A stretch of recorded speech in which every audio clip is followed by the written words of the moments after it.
ఏదైనా ఒక వైదికమైన కార్యక్రమం జరిపేటప్పుడు ఆ కార్యక్రమంలో స్వామివారికి సమర్పించేటువంటి అనేకమైనటువంటి ద్రవ్యములను భక్తులు తీసుకొస్తారు.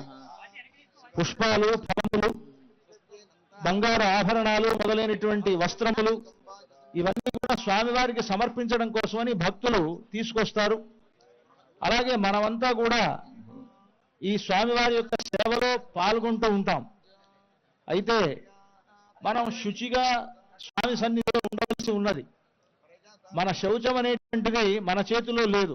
మనం ఎంత శుభ్రంగా ఉన్నామనుకున్నా అది కొద్దిసేపటి వరకు మాత్రమే మనకు ఆ శౌచం అనేటువంటిది ఉంటుంది.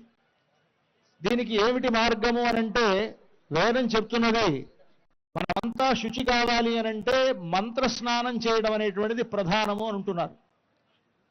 మంత్రము అనంటే మంతారం త్రాయతే ఇది మంత్ర అని ఎవరైతే మననం చేస్తారో మననం చేస్తూ ఉండేటువంటి వారిని రక్షించేటువంటి దానికి మంత్రము అని పేరు.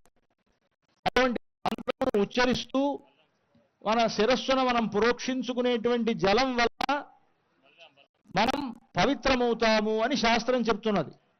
అంతేకాదు మనం తీసుకొచ్చేటువంటి ద్రవ్యములు మొదలైనటువంటి వాటి యందు కూడా అటువంటి ప్రోక్షణ జరగాలి అని, మనం అందరం పవిత్రం కావడానికై, మనం ఉన్నటువంటి స్థలం పవిత్రం కావడానికై, జరిగేటువంటి క్రతువు జరిగేటువంటి ఆ ప్రాంతం అంతా పవిత్రం కావడానికై, అక్కడ ఉన్నటువంటి ద్రవ్యములు పవిత్రం కావడానికై ఈ పుణ్యాహవాచన కార్యక్రమం అనేటువంటిది చేస్తారు.